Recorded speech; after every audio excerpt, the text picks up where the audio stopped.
ప్రపంచ పొగాకు వ్యతిరేక దినోత్సవం సందర్భంగా ఈగల్ ఆధ్వర్యంలో విజయవాడలో భారీ ర్యాలీ నిర్వహించారు. కలెక్టరేట్ నుంచి ఇందిరాగాంధీ స్టేడియం వరకు ర్యాలీ తీశారు. పొగాకు ఉత్పత్తులకు వ్యతిరేకంగా నినాదాలు చేశారు. ఈ ర్యాలీలో collector Lakshmi Shah, eagle IG Ravikrishna తదితరులు పాల్గొన్నారు. పొగాకు ఉత్పత్తులు ఆరోగ్యానికి హానికరమని, ప్రజలు దూరంగా ఉండాలని కలెక్టర్ పిలుపునిచ్చారు. యువత, విద్యార్థులు పొగాకు ఉత్పత్తుల వల్ల జరిగే నష్టాన్ని తెలుసుకోవాలని ఈగల్ ఐజీ సూచించారు.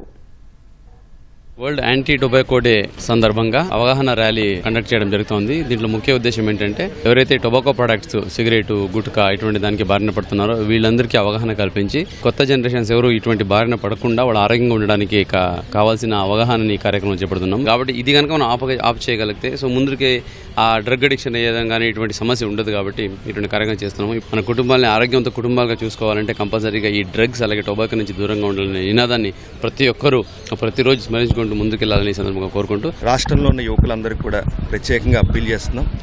టొబాకో ఎడిక్షన్ అనేది చాలా ప్రమాదకరమైంది. ఎవరైతే కౌమార దశలో ఈ టొబాకోకు అలవాటు పడతారో వాళ్ళ తర్వాత మద్యానికి, అదేవిధంగా గంజా, ఇతరత్ర హార్డ్ డ్రగ్స్ లైక్ కొకైన్ వాటికి అలవాటు పడే అవకాశాలు ఎక్కువ ఉన్నాయని అధ్యయనాలు చెప్తున్నాయి. కాబట్టి టొబాకోకు కూడా దూరంగా ఉండాలి, ఈ గేట్వే డ్రగ్ కూడా దూరంగా ఉండమని చెప్పేసి విద్యార్థులందరికీ అప్పీల్ చేస్తున్నాం.